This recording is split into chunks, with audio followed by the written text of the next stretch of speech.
Okay, I have 1 o'clock, so we're going to go ahead and get started because we have a packed agenda today.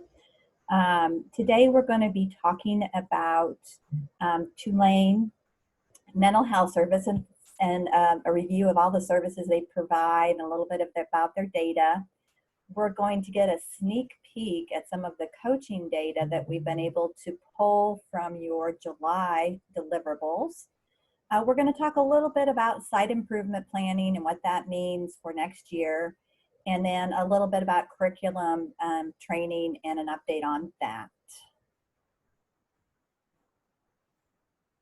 So I am going to turn it over to Allison. I'm here. You're here, yay! Okay. Yes. So you just let me. Do you want me to move the slides or share my screen? You can just move the slides if that's Okay. easiest. I'll just, if it doesn't seem obvious, I'll just ask you to advance. So okay, sounds good. Hi, everyone. I am glad to be here today. It's been a little while since I've been able to update folks on TICS and what we're doing. So like Michelle said, we are going to talk some about our services. We have some enhanced services that we're doing, which we're excited. We want to make sure providers know about. And so that means it's good for you to know about it. And then we're going to talk some about our data. We'll go briefly over our original data program evals and some of our new program eval that we are just starting to look into. So let's go to the next slide. Okay, and I did put this on 2 slides so that they could read it. So. Yeah, that's great. So if you want okay. to, I think the next 2 slides may have those. Let me tell you guys that this is a flyer, and I'm going to go into more a little bit of detail about each of these. But we are going to share this flyer out. I'm going to send it to Michelle after today. And if you guys want to share, or if you're recommending consultation to a center, please feel free to give this out. It goes into just a little detail about each of the things that we're doing. As usual, we provide program-centered consultation, which includes child-centered consultation for children who may have particularly concerning or challenging behaviors. We can meet with parents, we can meet with teachers, we can do this remotely or in person with appropriate guidelines around that to support what that child may need. And then we are also, which I'm sure many of you are doing this too, but with remote services really coming into play so much lately, and with centers, many are right now gearing up to have kids come back or have smaller groups in. So we're doing a lot of professional development. So if centers are interested in that, or if anyone is interested in partnering with us on doing PDs, we would love to talk with you about that. And then the next slide will have some of our enhanced services, which are new or we're having a bigger focus on throughout the next year. One is that we're going to be able to provide some individualized social skills supports to children, mostly 4-year-olds, but maybe some 3-year-olds. And the thinking behind this is that we know that while kids were out of their early education environments, they probably missed out on some really good social and emotional skill learning. And so we want to help facilitate that and get kids back to where they need to be. And so this right now will probably be mostly individualized because of COVID, but at the max, we would have small groups of 2 to 3 kids. Our consultants have all been trained in this. We have a manualized approach, which allows for really nice flexibility. And we are talking about this in our centers. Obviously, you know, parent permission is needed for this, but we're really excited to have this opportunity as something to start. That will be in centers that we're going into in person because doing social skills support remotely, I think leaves a little to be desired, but we'll see. Changes may come on that. We also are having a renewed focus on supporting childcare centers and instituting their own social emotional screening. Those of you who have been around since Quality Start days, we got some traction on it back then, and we are especially interested in helping centers who are concerned about what children might be coming back into centers, maybe experiencing or have experienced. And so we're going to really be thinking with teachers and directors about how doing a social emotional screening once or twice per year, maybe upon enrollment, and then again at another time, can help pick out kids that might need some additional supports before behavior concerns happen in the classroom. I already touched on professional development a little bit, but we are definitely looking at amping this up, and we're partnering with different community groups and community agencies to get the word out about healthy early childhood development. So be on the lookout for those and feel free to reach out to us. And then we're really going to have a greater focus on supporting childcare programs in working with families, especially as we are having remote contacts and parents aren't able to go into centers for drop-off. We want to make sure that we're there to support centers in thinking about how they can keep those lines of communication open. So we are hoping to do some remote parent seminars, help teachers think about resources and how we can all work together to support young children. All right, next slide. So this is a little video that kind of captures everything we just talked about. It's short, so we will play it for you and hopefully all will work.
Yay, it worked.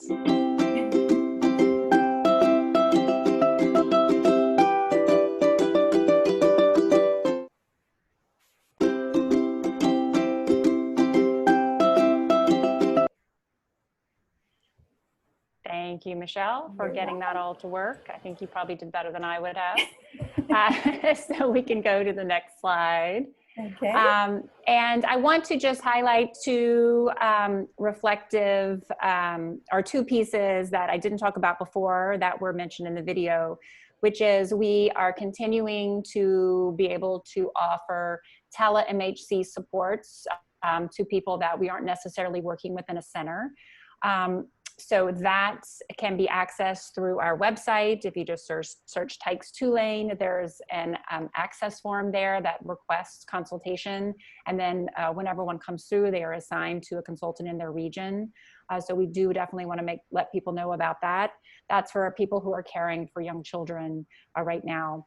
And then also what might be helpful to everyone on this call is we are also available to provide a listening ear or reflective support in individual or group formats to childcare resource and referral staff. So we're working on this in a couple of areas. We've got some groups going. We're getting good feedback on them so far. If you are interested in doing that, you can reach out to the consultant in your region, or you can reach out directly to me if you want to hear some more about it. Yes, and Karen, I see your chat. Yes, we can definitely send the link to the video. It's on YouTube, so we will send that out. Making myself a note. All right, so now I'm going to presentation, which I'll send out too as well. Thank you, thank you, Michelle. So now let's talk some about what is early childhood mental health consultation. This might be repeats for those of you we've worked with for a while, but this is one way of supporting healthy overall development of infants and young children. And Michelle, you can go ahead and push, I think, a couple more bullets and bring those up. Yeah, I think that's all of them. We are really interested in supporting everyone that's involved in childcare. So children, teachers, families, directors, anyone who's there, we want to support that to make that childcare experience, that early education experience, the best it can be for everyone. And like I mentioned before, we're a combined model, so we can come in if there's a concern around a particular child, but we do ask that people sign on for the overall program, because our model is one where we work to support teachers and directors in making changes so that when we leave after 6 months, those changes can be continued. All right, next slide. So we have 3 primary goals, and you can just put them all up there, Michelle. And they are to promote healthy social emotional development, so not surprising there. A big part of what we do is supporting the adults who are around young children so that they can support that healthy social emotional development. And then we can help design interventions in classroom. We can provide recommendations to parents and teachers when there are concerns. And we refer for treatment or additional evaluations when there are concerns around behavior or development. So we aren't going to be doing, other than social skills groups, we really don't do a lot of direct interaction with children, but we do support their caregivers and then help connect them with resources in their communities. Next. When we think about how we do this work, relationships are a primary component of what we do. And I know a lot of you I'm talking with do coaching and TA, and I know that that's a similar thing for you, is that we have to build that relationship in order to really make some differences with the folks we're working with. As we're building that relationship, we are working on doing interactive trainings.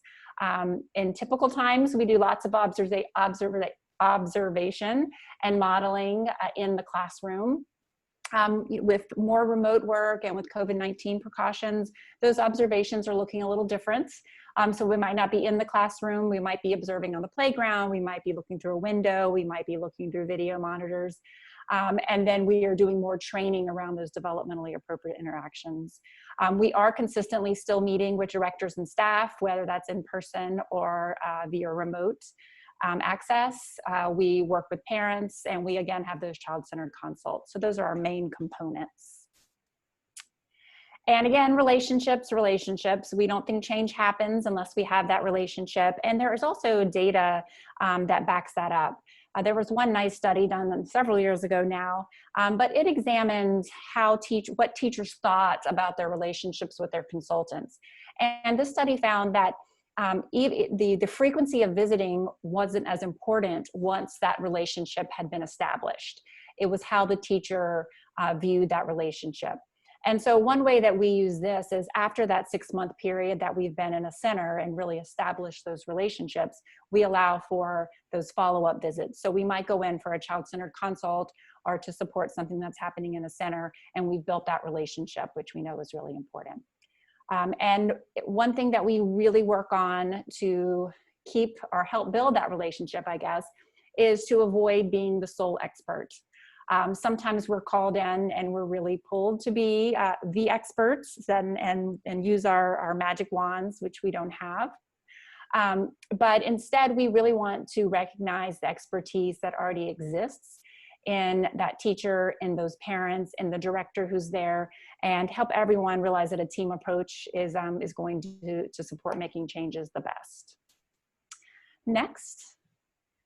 All right, so I'm going to start going through some of our original program evaluations, and these are going to look at some changes on the class and changes on the ERS. And I think it's important to note that the changes on the class were observed before the Department of Education started using class as our primary evaluation for childcare classrooms.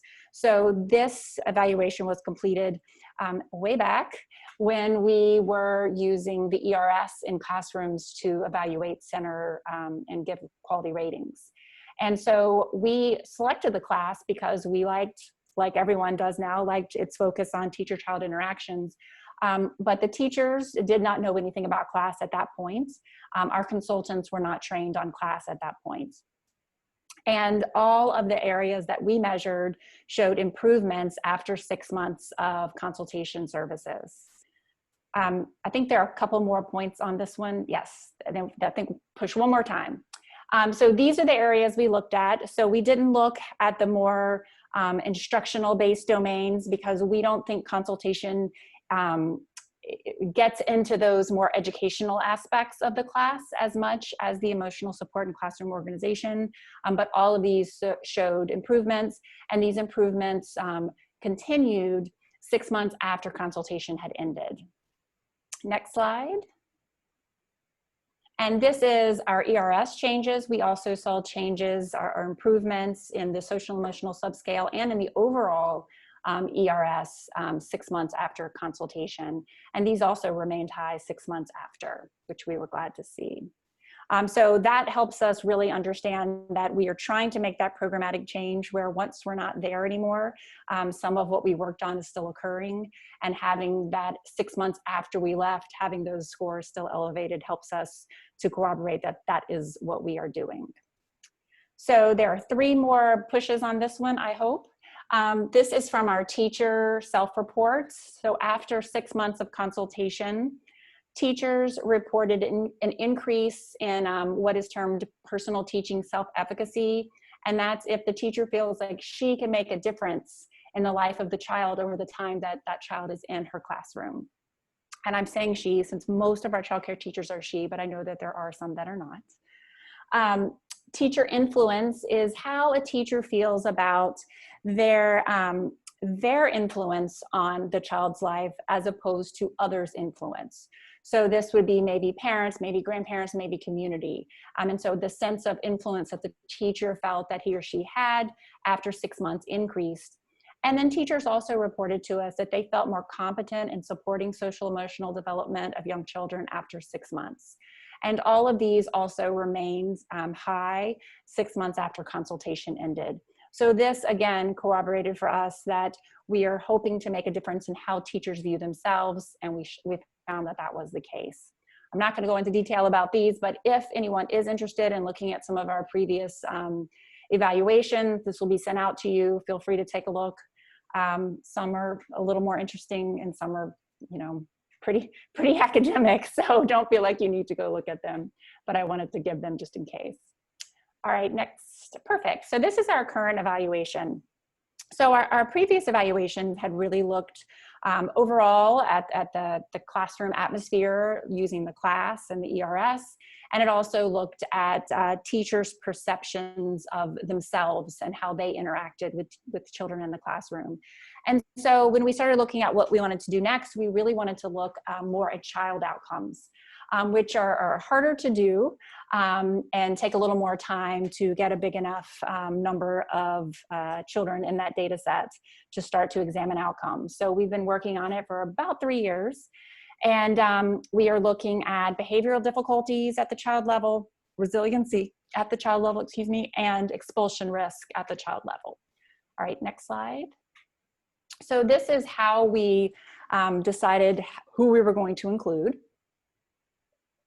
When a center was signed up, agreed to participate in consultation, we randomly selected classrooms. So depending on the size of the classroom, we had a random selection of 2 or 3 classrooms per center that was working with us. And then between the first and 4th visits, the consultant completed the evaluation measures. We felt it was really important for this round of evaluation that we use measures that a colleague of ours terms green evaluation or green measures. And that means that what we are asking the teacher to talk with us about is actually information that then we can use as part of the consultation. So everything we asked a teacher about was something that might lead us to a child-centered consult or lead us to better support the teacher who is in that classroom. So we asked them to complete the strengths and difficulties questionnaire. And this has teachers rate all of the children in their classroom on a 4-point scale. And then the 3 children that are rated as most difficult are the ones that we ask them more questions about, and we refer to as the index child. Important to note that this was all done confidentially. No child names were ever given to us at Tulane. Only the consultant kept that in their confidential notes so that we didn't have to worry about any confidentiality or any breach of that. And then the teacher also completed additional measures on those 3 children. There were 5 additional questions on the strengths and difficulties questionnaire. They completed the preschool expulsion risk measure, or the PERM, and the Devereaux early childhood assessment, or the DECA. Right, next. So at the end of consultation, which is usually around 12 visits, between those 10th and 12th visits, the consultant went back to the teacher and asked them to again complete the 5 child-focused SDQ, that's the Strengths and Difficulties Questionnaire question. She also asked the teacher to again complete the preschool expulsion risk measure and the Devereaux early childhood assessment, so that we were able to have see if there were changes across those measures.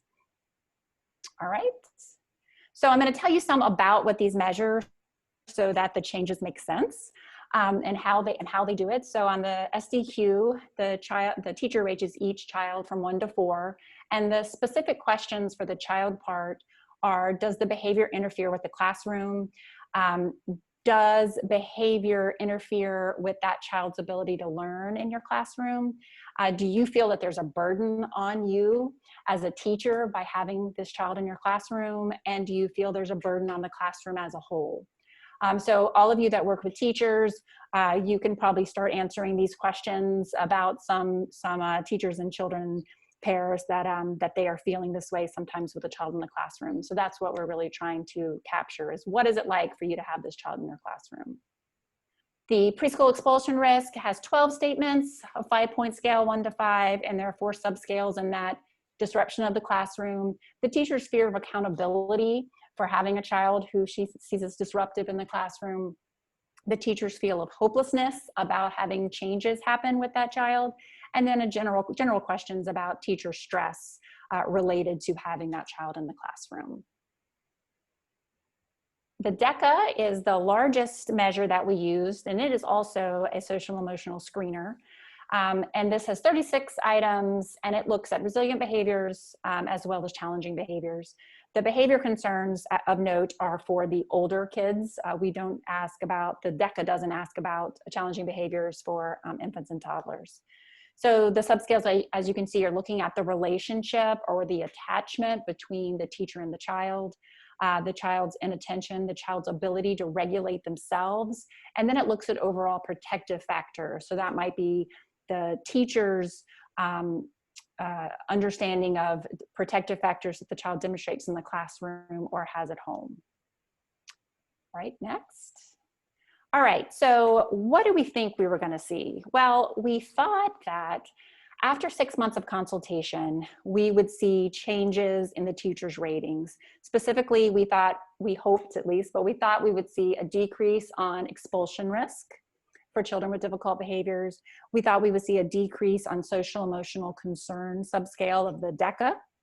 And we thought we would see an increase on that resiliency subscale on the Devereaux assessments. So let's look at what we did see. Oh, I forgot about this was in here. And this is, I think this is important for us to always remember. Participation was completely voluntary for teachers and for the overall center. So if a teacher, an individual teacher was selected and she didn't want to participate, she was still able to participate fully in consultation. If a director was not interested in participating, the center could participate in a consultation with no concerns there. And again, all identifying information was removed. All right, next. So we overall had 196 childcare centers that completed the a little over 400 classrooms, around 1,200 children. As is typical, and when you're doing pre-post data, and especially with children, there is a drop in the post-assessment, and we'll talk about where those came from. But we ended up with around a little over 700 children, a little over 300 classrooms that we had pre-post data on. Some of the reasons for missing data, a big reason was we were planning on ending this around June, and we decided to go ahead and stop even thinking about data anymore around April, when we realized centers are not opened back up yet and we're not going back in. We also realized that after just about a month, 6 weeks of a center being closed, that it really would impact our outcome data in such a way that those pre-post measures wouldn't make sense. But before that, if a classroom had frequent teacher change, we weren't able to collect that post data. We wanted to make sure that a teacher was in the classroom for at least 3 months to get to know the children and to participate in consultation before collecting post data.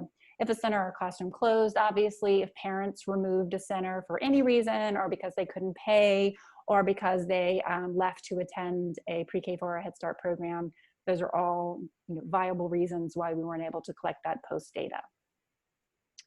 All right, next. So next slide, we'll get into what the data started showing us. So this is preliminary data analysis. So we're just going to be looking at mean differences and whether or not we saw changes in the right direction and whether or not they are significant.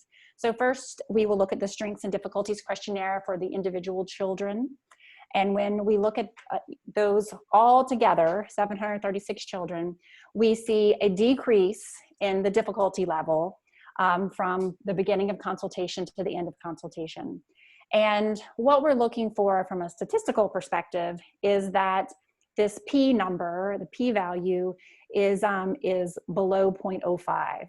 And so ours is way below that. And what this means is that the chance of us seeing this change in numbers that would happen just by chance, that didn't show a real change, is very, very low.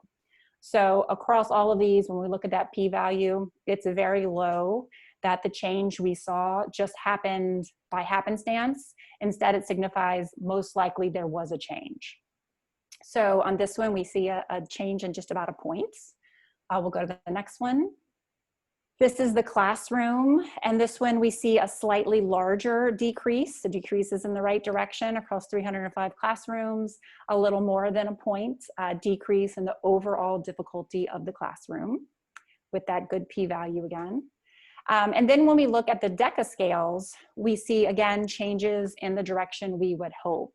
So for initiative, the children's ability to reach out and interact with people in a positive way, we see that that increases from pre to post. These are the highlighted numbers. Attachment, their relationship that they have with the teacher in their classroom, that one increases by a few points. Self-control, which is one that is pretty self-explanatory and we know all teachers are happy to see, that increased by a good amount. And then when we look at overall protective factors, teachers perceive those as increasing, and behavioral concerns, yay, decreased. So again, this is that 736 number, and all at that really good p-value, saying the odds of this happening by chance are slim. All right, let's go to the next one, which is the preschool expulsion risk.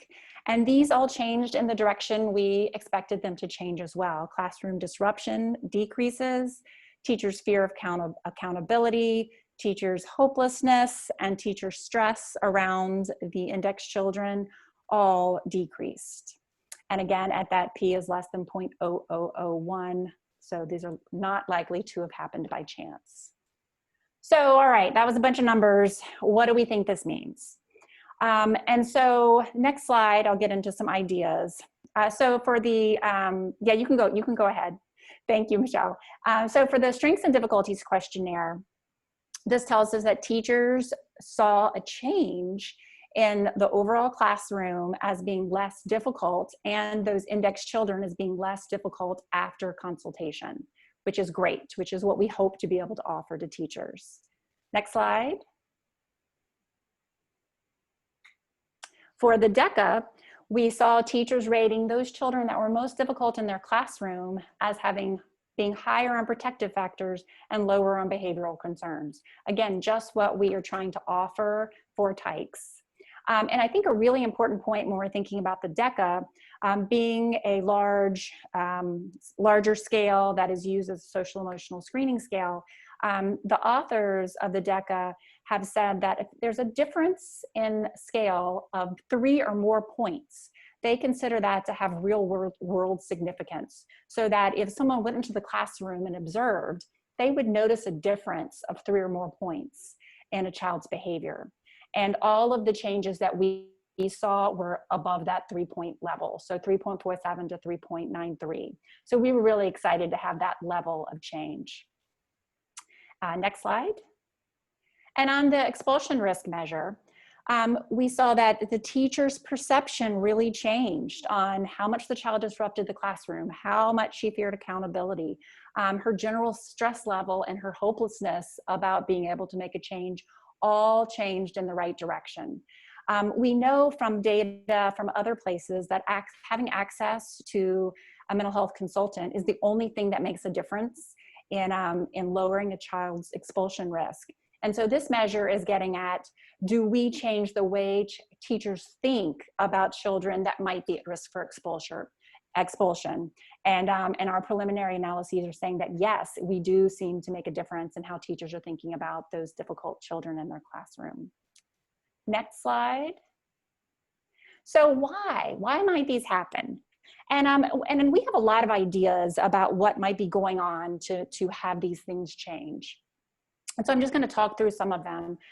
One is that consultants work with staff to help them notice and understand different perspectives. And this could really make a difference in the way a teacher understands or thinks about how a child is behaving in her classroom. So if this is what's going on, it might mean that there's maybe some change in the child's behavior, but there's a lot of change in how the teacher actually thinks about the child's behavior. Another thing related to that behavior is that we do a lot of work, especially on child-centered consults, but really overall, and through our trainings, on helping think about the fact that challenging behaviors, just like all behaviors, have meaning. So when a child is doing something that is perceived as being challenging in a classroom, that child is not doing it to push buttons or to be mean or to be sassy, but they're doing it because they have an underlying need. They are asking a question, they are telling us something, and it's our job as the adults to figure it out. So we do a lot of work on that with teachers, which may change the way they think about the challenging behaviors that we see. We also, as consultants, work specifically, and this is one of our primary goals, we work specifically to design behavior interventions and make referrals for children in need. So if there's a behavior plan put into place and teachers maybe start changing how they're interacting with the child, if a child starts getting services outside of childcare, that might impact their behavior in the classroom. So this points more towards maybe we're seeing some real behavior change. Another one is that all of our consultants are licensed or working towards licensure in a mental health field. So if you have a licensed professional counselor or a licensed clinical social worker who is trained in listening and reflecting with you around what's happening in your life or what's happening in your classroom, having that opportunity for catharsis to think about what's happening can really allow a teacher to come back to the classroom and be more prepared to face some difficult behaviors. Along those same lines, we make referrals for teachers. Sometimes the best intervention for children is to intervene with their teachers and make sure that they are having their needs met. So if we have a teacher who maybe needs some outside supports, and it could be something about accessing social services, or it could be for direct counseling services, we're going to help them find and meet that need, which then allows them to be more present in the classroom. We also work with directors very, very closely to help them think about understanding and responding to the needs of everyone in their center. So children, teachers, and families. So if anyone and all across those three levels are feeling understood and getting supports, it might be impacting the behavior of a child in the classroom and the teacher's ability to face that behavior. And then we also provide information referrals to families, which can then complement changes that might happen in the classroom. So what I think when I look across these is I think our changes are a combination of all of these. I think it depends on the center, the child, the teacher, and what the needs are. And I actually think it's great that there are a lot of different pathways that might be going on, and examining these different pathways more completely is definitely going to be an ongoing part of our evaluation, to think about why we're seeing these changes and how they might happen. All right, next slide. So there are limitations, and there are actually some big limitations on our ability to find changes. So it's important to note that the children who were rated weren't necessarily involved in a child-centered consult. And they may not have been in a classroom that was a real focus of consultation. As I said in the beginning, we work with overall programs, but we do also let the director guide us into those classrooms where she thinks the most support is needed. And when we first rolled out this program evaluation, our consultants were concerned, and they said, but what if you randomly pick a classroom that I'm not spending very much time in it? And what if you don't see a change? You know, we're worried about what that's going to look like. And we told them it's better to make it more difficult to find changes, because that strengthens your findings. And we also said, we want to see if we make differences across the board, no matter how much you are specifically working with that teacher. So that random selection strengthens our findings, but also made it more difficult. And then another limitation, and this isn't on our findings, but on what we found, is that, you know, these right now are correlational data. We're just looking at change to change. So part of what we're going to be doing, and I think this is the next slide, Michelle, I think. Yes, part of what we're going to be doing is really looking at what different variables we need to control for to make these conclusions stronger.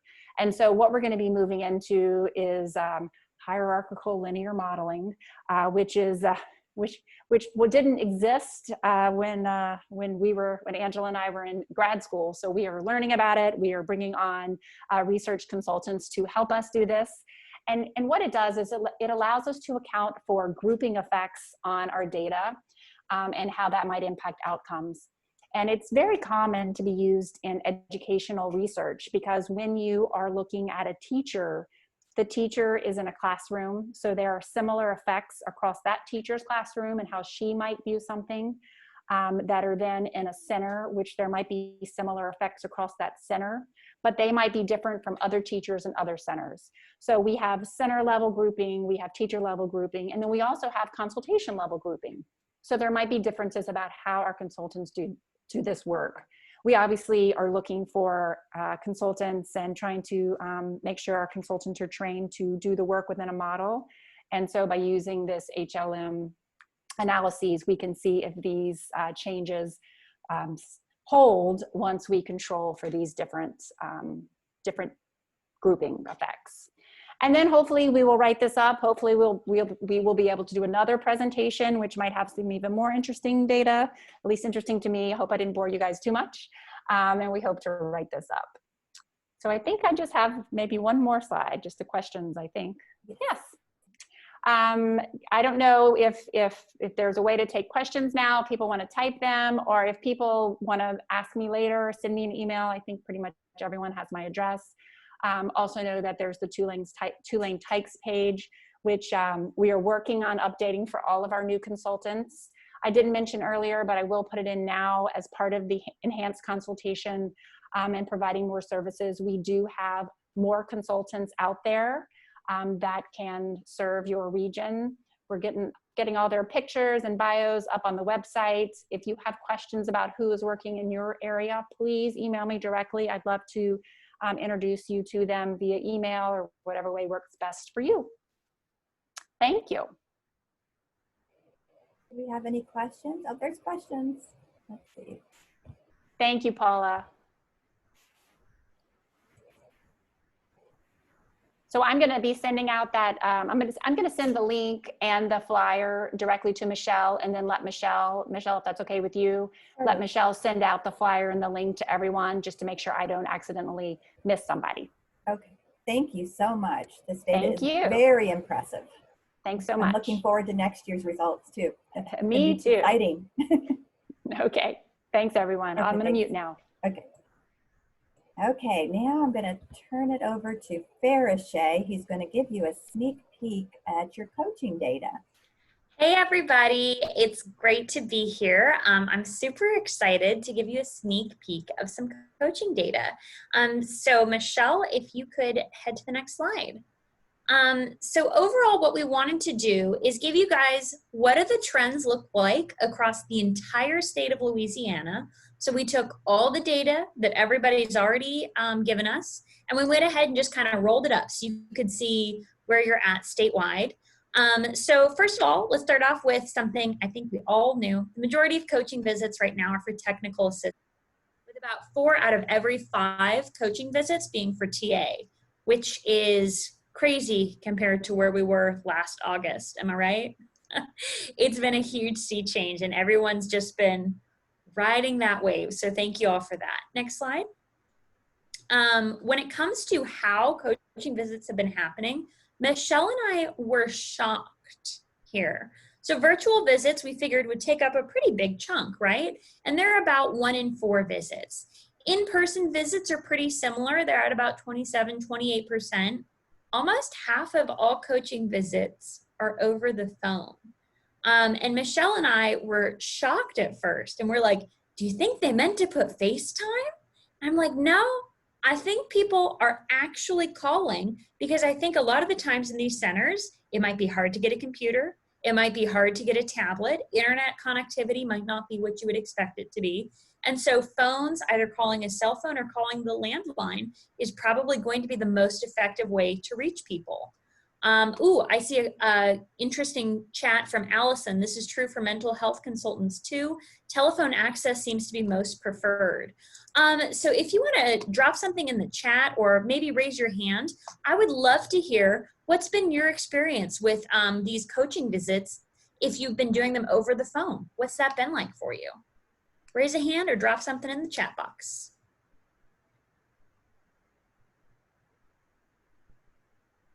All right, Paula, I'm going to unmute you, I think. Michelle, can you unmute Paula? She's got her hand up.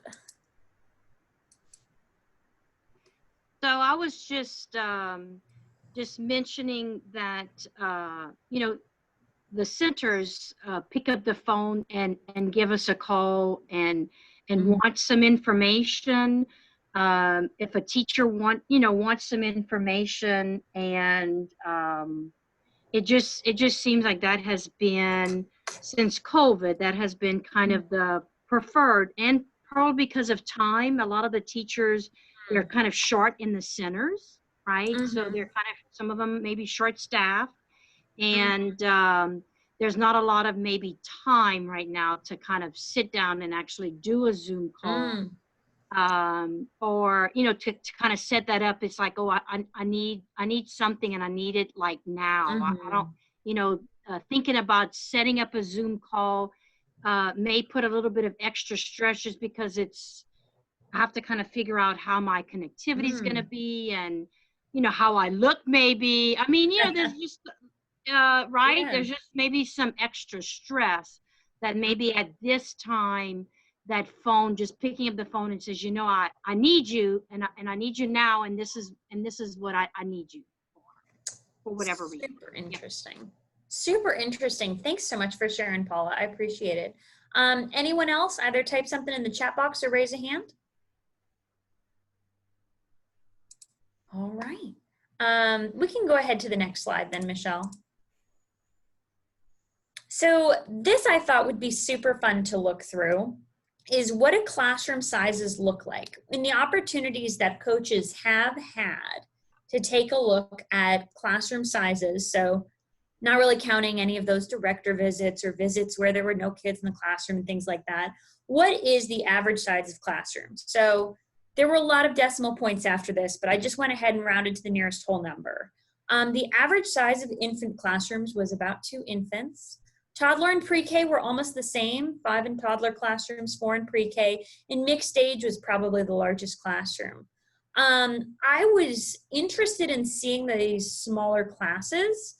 Part of me wonders, is this a health measure where people are just choosing for the month of July to just have smaller classrooms to prevent any community spread? And then part of me wonders, are families even coming back? Is this the most they can get to fill? And I was just curious if anybody had any thoughts on that.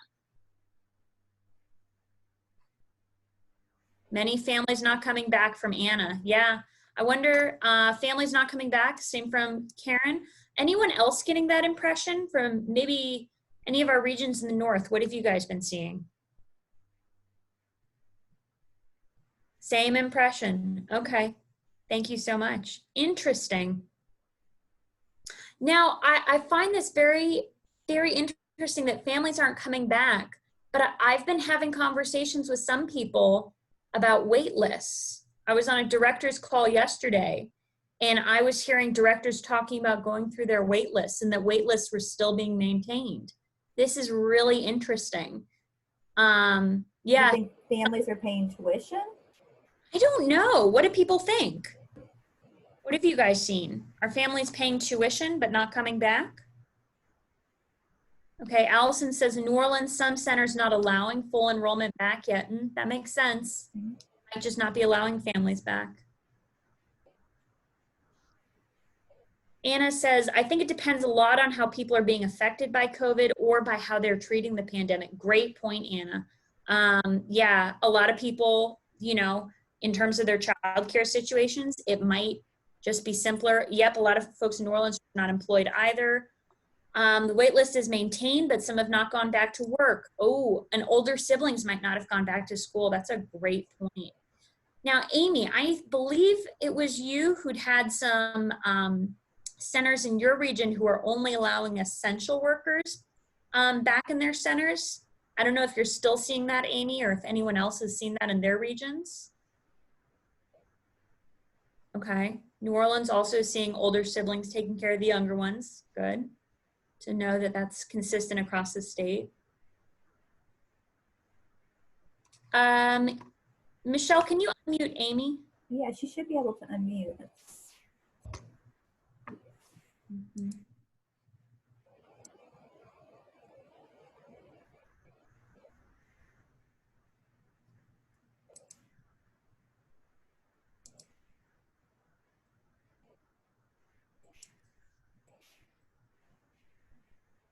There you go. Okay, now I can talk.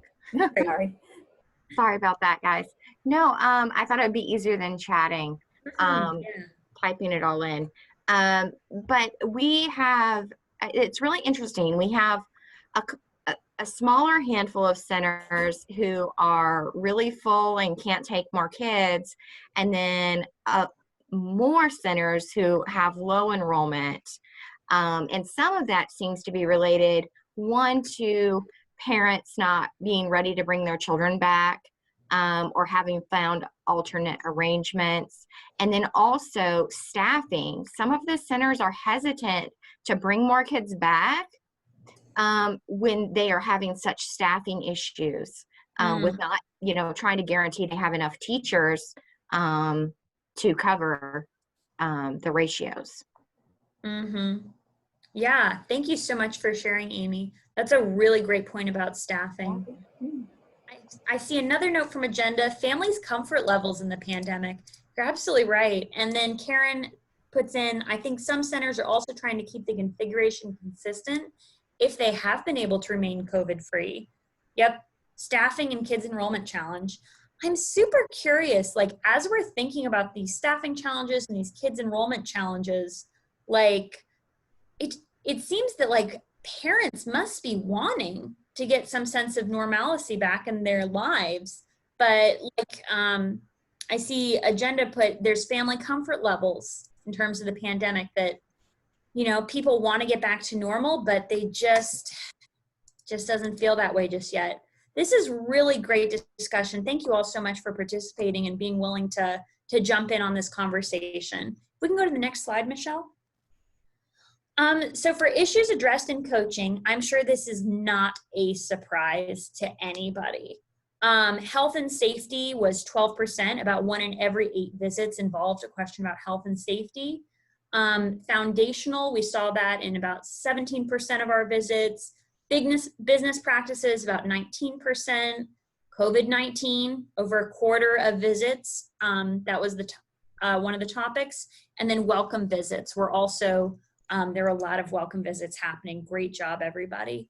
I don't think anyone's super surprised that foundational and welcome visits, as we're starting off the year, are really important. But in January of this year, who'd have thought that a quarter of our visits would involve some coaching on COVID-19? Who'd have thought? I really have to give kudos to everyone for really being so willing to step up to this challenge. You took a topic that none of us were experts in just a couple months ago, and now you're coaching, and now you're keeping kids safe statewide. So my hat's really off to all of our CCR&Rs who we have all seen step up to the table and say, yes, I'm here to help. Yes, I'm here to help this center do the right thing for kids and families. So again, kudos to all of you, because none of this could have been predicted a year ago. You've all really stepped up and provided so many great supports to your centers. Next slide, Michelle. So if we look at the level of coaching visit, obviously level of coaching is mostly technical assistance. We see a lot of welcome visits, we see some foundational, and then things start to level off after that, which is kind of what we'd hope to see, of course, in August, is that we would be being responsive to what our centers needed, that we would be welcoming them in, that we would be doing those foundations, and that also we'd be providing that technical assistance so that they can reopen safely. So exactly what we'd hope to see for the first months of coaching, so thank you everyone there. So a couple wins that I, again, really want to highlight. You keep noting that curriculum is the most frequently requested source of technical assistance. We hear you. It is coming down the road. I just finished setting up the shared Google folder where we're going to be dropping in some Frog Street curriculum resources later on, so that that curriculum training is going to happen for our R&Rs, and you'll have access to those materials. We see that health was the second most frequently requested piece of technical assistance. Again, it is a huge win that during a pandemic, all of our CCR&Rs have stepped up to the table and provided COVID-19 health and safety training, technical assistance. It is a huge win that we are seeing all of you helping these centers out and recognizing how we keep our kids safe is how we keep childcare relevant and helpful to all of our families. And then also a really huge win was seeing how many coaches were completing the welcome visit. Despite everything that's going on, our childcare resource and referral agencies are coaching and moving the needle on quality. And I hope you all are feeling really proud of yourselves for that. I'm sure you're asking at this point, well, this data is really cool. I would love to look at it just for my own agency. And the good news is you can now. If you scroll in the third tab of your MOS sheets, I'm typing in the chat box, to line 250, you will see all of these questions and the answers for your specific childcare resource and referral agency right there. And so if you're wondering, if 80% statewide of these coaching visits are for technical assistance, where am I? You'll be able to see that specifically for your resource and referral agency. I do have a big favor though to ask everybody. I'd love you to look at it And I'd love you to shoot me an email of what I can do to make it more useful for you. Do you want to see percentages instead of visits? Do you want to see graphs instead of tables? Is there some information in there that you think we might not look at, but we would look at something else? Take a look. Again, this is going to be on the 3rd tab of your MOS. It's going to be line 250. Take a look at your own information. Shoot me an email. What is it that I can do to make it better for you? What is it that I can do to make this information more relevant and help you continue to get these wins? Oh, Paula sees it. Awesome, Paula. That's great. That's great. And you don't have to do it today. Shoot, you don't even have to do it this week. I'm hoping that this is a conversation that we keep having about your data. Because just as you showed me before in that really rich conversation about families and coming back or not coming back to centers in those small classroom sizes, there's a lot to be uncovered with what you guys are already collecting and already doing every single day. And I really want to make that usable for everybody. So thank you so much. I think I only have one more slide, Michelle, or am I good? I think you're good. All right, cool. Thanks, Thank you. everybody. I appreciate y'all. Thanks for sharing that data. Who would have thought after 1 month we'd have that much data? So exciting. Thank you, Farishay. Now we're going to talk a little bit about the respite care survey. It seems like we talked about this forever ago, but we're still pretty much in the response mode to respite care. The positive takeaways from our respite care response survey was that there was daily communication with LDOE, that you were able to get real-time data on which centers were open, what ages they could accommodate. You could connect essential worker families with centers to open spots. You were contracting with centers, and there was consistent and ongoing training and communication on CDC guidelines and best practices, which was good. We hope to see that. You know, we don't always plan for a world pandemic.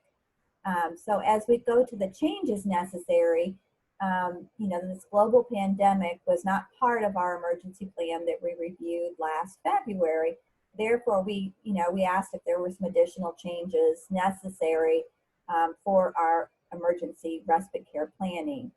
And we obviously need to develop an emergency plan for pandemic with a consistent approach to providing ongoing child care services for essential workers such as your hospital employees, your grocery store employees, and some of your other services that are going to be required during a pandemic. And then a coordination of responses with centers so that we could tap people before a pandemic hits, or as we know it's occurring, to know which centers we can partner with to provide services for hospitals. Again, developing electronic attendance and payments, that would have been so much easier than going through these handwritten attendance logs and rosters that we all had to go through, for those of you that had respite care. And then consistent standards like licensing standards, CCAP, you know, the immediate plan for tele-MHC, how could that have gotten on the ground quicker? How could we have given that information to families that were not attending child care centers? So how do we get the word out? And then marketing information to hospitals so that we had that relationship prior to a pandemic or any kind of emergency situation so that we could provide care. And my plan is to use this information that you have given me from this respite care survey to develop a plan with a GOSEP and Daisy and our department to have a better written plan of action in the event of an emergency where things are shut down for such a long period of time. Now, we did say that in the survey that there was lots of organizations that guided your respite care, you know, CDC, Department of Health, COVID guidance, Save the Children, Child Care Aware, and a EYC and GoSep. And I thought this was interesting. Have you scheduled or participated in any follow-up conversations in your community and with stakeholders to evaluate emergency response to COVID-19? And as you can see, 57.1% said no, that they did not follow up with the agencies in their area. And then a little less than half said that you did, which is great. We want to know basically from your areas of the state what they felt could be improved so that when we move forward with revising our emergency respite care plan, that we keep everything and every agency and business in mind when we do this.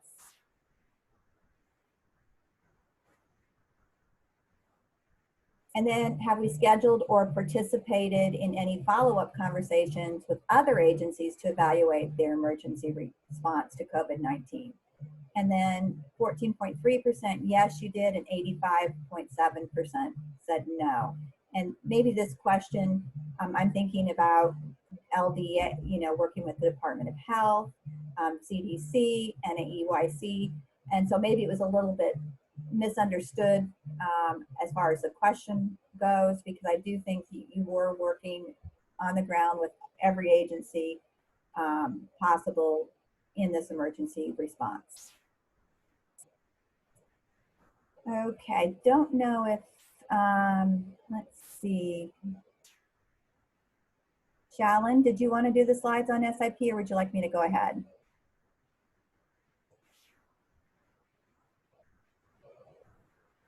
Hey, Michelle, you can go ahead and present them. Okay.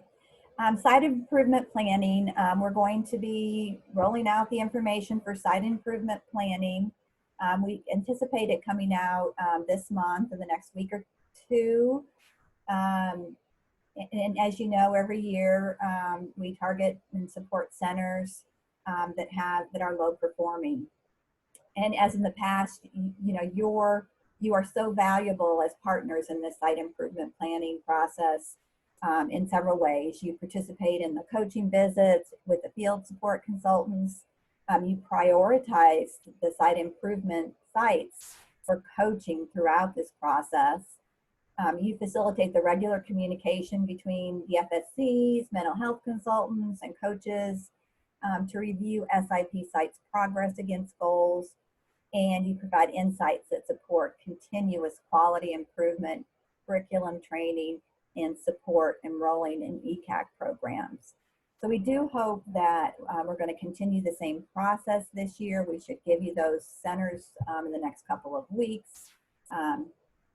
Sites that received a rating below 3.75 are required to participate. Again, this is preliminary information in a formal site improvement planning led by the department. In 2020-2021, additional sites are being recommended to participate. So if they weren't necessarily site improvement, but they were right on the borderline, we're going to be recommending them for site improvement. Required participation is anybody with a 3.75 or below. And what we're doing, and I don't know if you've been on the calls with Jenna or any of the lead agency calls, we're going to take the best score over a 2-year period. So 2018-2019 or 2019-2020. The 2019-2020 SIP sites, the field support consultants assessed individual site participation and score the growth to determine if they need a second year of site improvement. Additional groups were targeted for support and recommended to participate. These sites included unsatisfactory, third-party or local scores and sites with high negative climate. Monitoring for improvement, the department expanded strategies for formal communication and tracking of intervention to better understand what is effective in supporting improvement. And as we know from our coaching training, we will be reviewing this again with coaches after you do get your list of selected sites for SIP. Okay, Leslie would like to speak. Leslie, I don't see you here.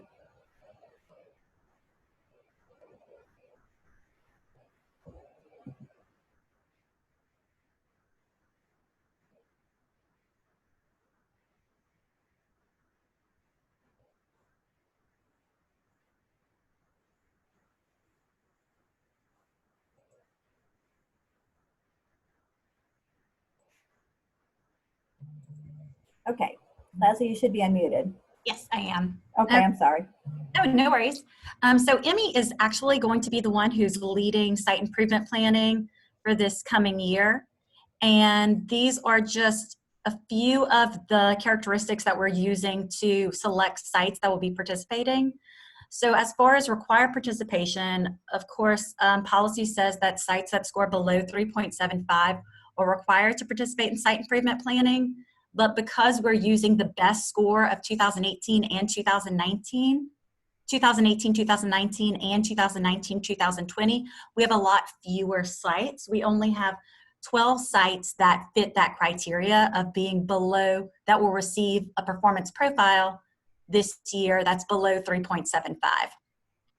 So in addition to those that are required to participate, we're going to also include sites that were mandated last year that didn't receive a full year of site improvement planning. So those were the 20 or so sites that scored below 3.75 in 2018, 2019.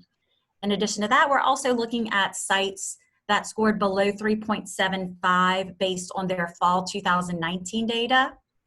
So it might not be their performance profile score, but they still were below that threshold in that one reporting period of class data. And then we also talked to our field support consultants, and they may have recommended a few sites that they think should continue the process. They either weren't seeing enough growth, or they still had some goals that were remaining that they were hoping that they would accomplish. We are also looking at sites that scored unsatisfactory based on third-party scores or local scores for fall 2019 data, if that site had at least 50% or more of their classrooms that were observed by a third party. And we also looked at sites with a high negative climate score. So we've come up with about the same amount of sites that we typically are working with. We're still in the process of just verifying to make sure that our sites that we've identified are correct. And hopefully, I think Emmy's hoping to get these letters out next week, and we'll provide you with your list of sites that you will be supporting before the letters go out. So that way you'll know who will be receiving them. So she says sites by August 21st, she's hoping that sites will be notified that they are mandated or recommended to participate in site improvement planning. So scratch that, not next week, the week following. And field support consultants will notify the resource and referral agency of site improvement sites in their region and request a CCR&R coach to be assigned to each site.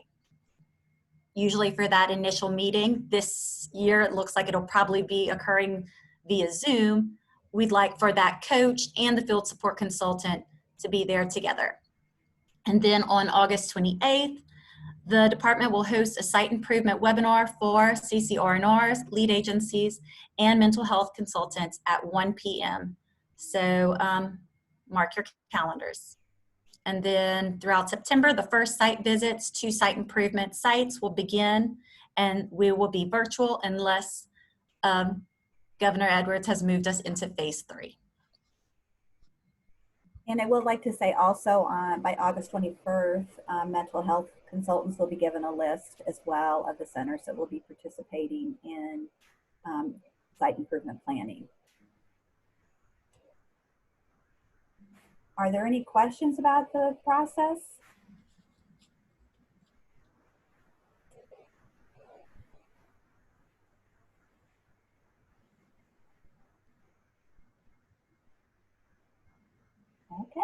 No questions, so we'll go on to the next slide. Michelle, just really quick, I'd like to add, this is not relating to state recruitment planning, but I have gotten a few questions about whether or not the child care curriculum reimbursement will be taking place this year.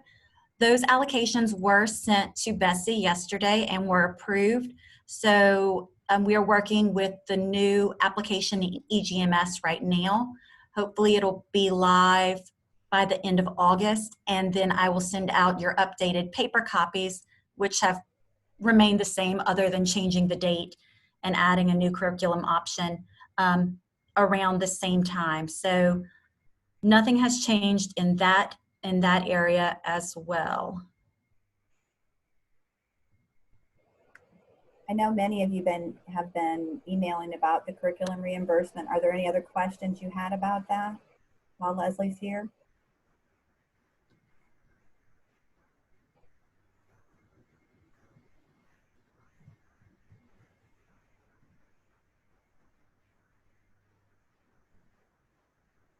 Okay. Anything else, Leslie? That's all. Okay, thanks. Thank you. Okay, for the next several months, we have listened to the field, and we have quite a bit of training that we have planned for you all. Later today, possibly tomorrow morning, I am going to be sending you out some links. We have 3 Google Classroom trainings. The first one is just an overview, and if you're not one that's going to be delivering the class or putting the slides together or doing video coaching or something like that, you would want to take that overview class. If you are a trainer that does a lot of training for your CCR&R, you will want to take Google 1 and Google 2 certification. Now, the state has paid for a certain number of slots for overall classroom training and then the Google certification 1 and 2. So you will be getting the registration form and some information on how to register. This is a self-paced course where the person or whoever's doing the trainer will learn on their own and take tests frequently throughout the training so that they can receive that certification. So we're really excited to be able to offer this. There again are 2 registrations. One is going to be your overall registration, which would be just for that one class that's going to give an overview to everything. And then your other registrations are combined, and it's Google 1 and Google 2. So you will sign up for both Google 1 and Google 2 if you're wanting to be certified and be a certified Google Classroom trainer. We decided to use Google Classroom because it has so many more options, and we're being told, because I haven't participated in the training yet either, that we should be able to do some coaching and some coaching visits and be able to do that with Google Classroom as well. So I'm very excited to see what all the things Google has to offer us. And again, that invitation is coming. In order to support the field, we will be doing a series of national train the trainers on trauma-informed care. The trauma-informed cares, we have those on Fridays. We ask that the same trainer attend all of the trainings, so whoever you choose for your agency, that same person commit themselves to each one of these Fridays. I got some questions on Google's. No, the training is not on Saturdays. The trauma-informed care will be on Friday. The Google Classroom is self-paced on your own. That's when the invitation is going to come out. Yeah, August 15th. Okay, so the trauma-informed care, train the trainer, again, it's a series of 5 courses. They will be able to deliver this training. There's going to be some expectations for these trainers that they do a minimum of 2 trainings per calendar, for your calendar, to present this information. This information is very intense. So you're going to want to choose your trainers who are who have been through some type of trauma or are trauma certified, who can be able to understand the program and then be able to redeliver it. Do you have any questions about the trauma-informed train the trainer?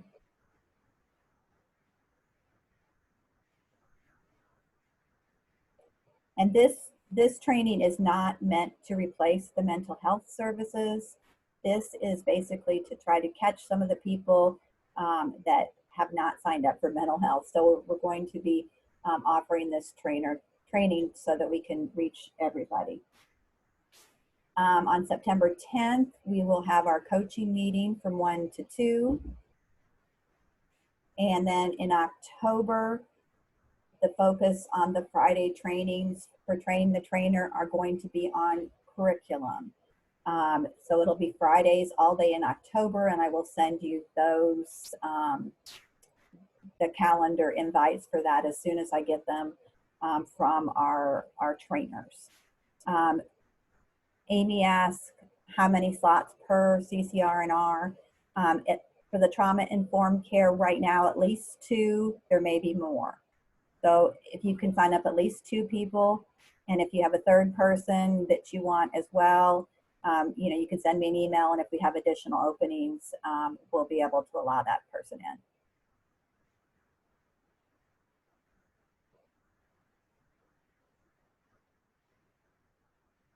Are there any other questions?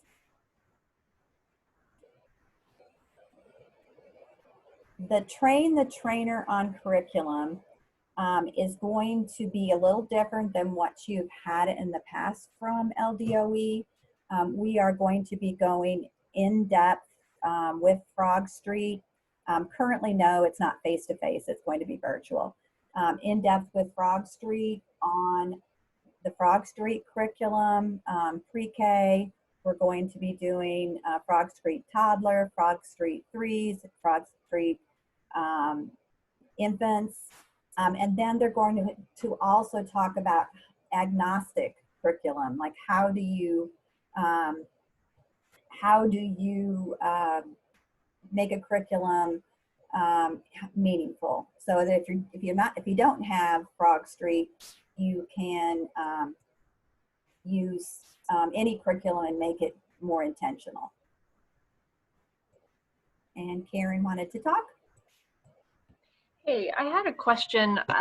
For lead agency, I was trying to talk to Frog Street about doing some training, and usually, they're very, very eager to schedule things that we will hire them for, but they've kind of been putting me off and saying, well, we're talking to the department about some training supports that we're going to be providing, and then there was a message that was sent out today saying, hey, there's going to be some training provided for you. And I look at this as being what's going to help us on our R&R training calendar, but since we have dollars in our lead agency budget to contract with them directly, and that's part of what the dollars are there for, to help when we're already stretched thin with all the services we're providing. I'm sort of concerned that Frog Street maybe doesn't understand that this doesn't mean we can't still get them to do trainings for us. It's a little confusing. Okay, I do understand that. We have contracted with Frog Street to provide Train the Trainer for all of these trainings. That does not mean that you can't ask them to do a training. We are specifically having them write curriculum that will help your agencies be trainers. Right, which I think is awesome. But Frog Street also offers training that is not Train the Trainer. And that is obviously something if I were you, I would focus on the not Train the Trainer for your lead agencies. That is what I've asked Oh, for. okay. And she's saying, do you want me just to cancel these out? I'm like, no. Okay, no, yeah, you So just might need to explain to her that it's a different group. I will definitely try, just letting y'all know y'all might need to reinforce that. Because Okay. usually they hound me to death suggesting we buy more things from them. And it's been really difficult even to get curriculum moving right now. Like it took over a week and a half just to get a W-9 from them so we could order something. So Okay. I'm I just do have to say, curriculum, they're telling me that if you're going to order Frog Street curriculum, it's going to take several weeks to get it.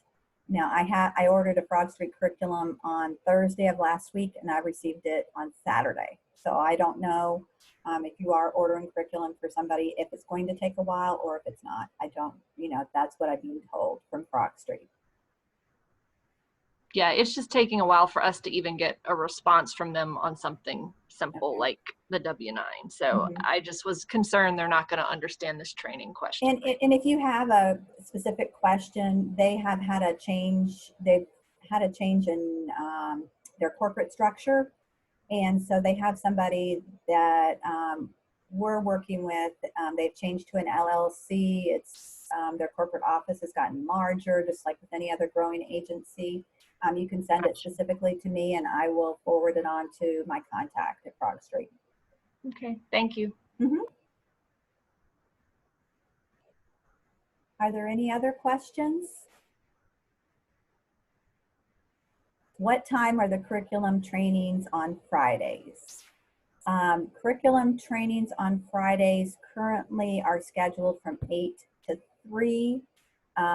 It may not take that long, but we're going to go ahead and have the trainers book that time in case there are a lot of questions, because we do want them to be, ready to go out into the field and help centers with the training of this curriculum. And since they're adding that agnostic curriculum piece, it's going to be a little bit more than just your normal training. Nancy.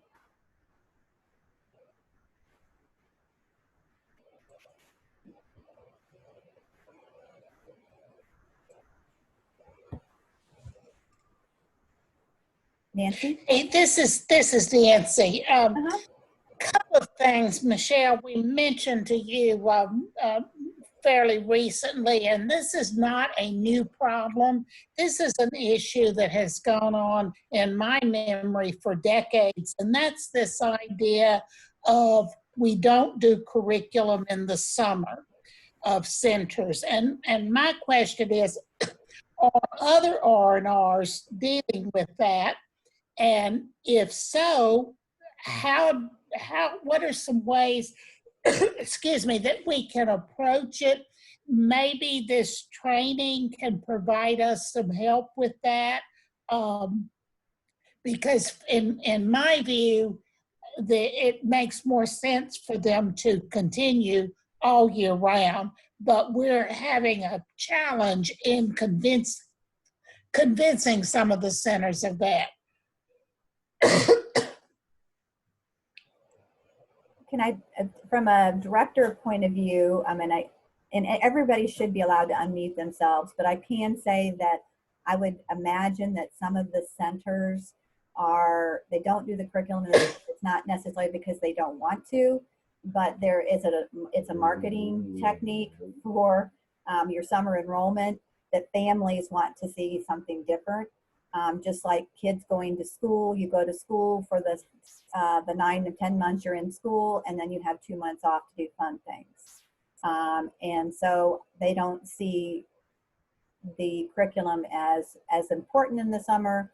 However, we do know that early childhood curriculum is learning through play, and it's making it meaningful, and that can happen with curriculum, and it can be fun. So again, it's maybe just working with directors on how to market that to their families.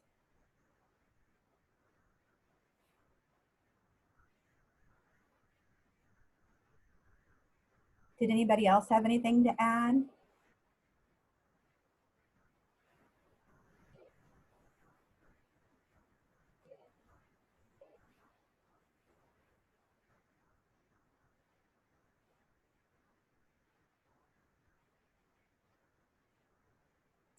kind of saying that they've had centers that the curriculum does not provide year-round learning, but I do encourage those that have year-long curriculum to do so. Jennifer?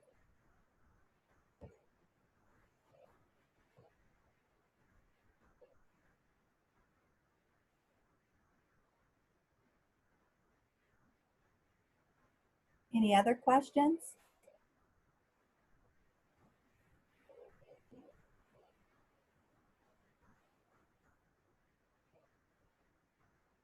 No questions? I guess I could give you 6 minutes back.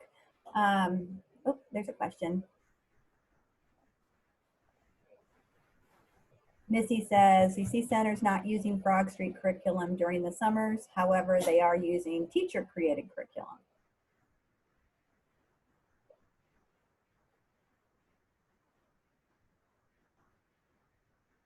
Okay, be looking for the invitations that will be coming out. The trauma-informed care will be a link which with directions on how to register your trainers. Again, at least 2, or you can have 2 per agency. If you have a third person, let me know. The curriculum, again, 2, and if you have a third, you can let me know. And I look forward to seeing you all on September 10th, or talking to you all on September 10th. Thank you.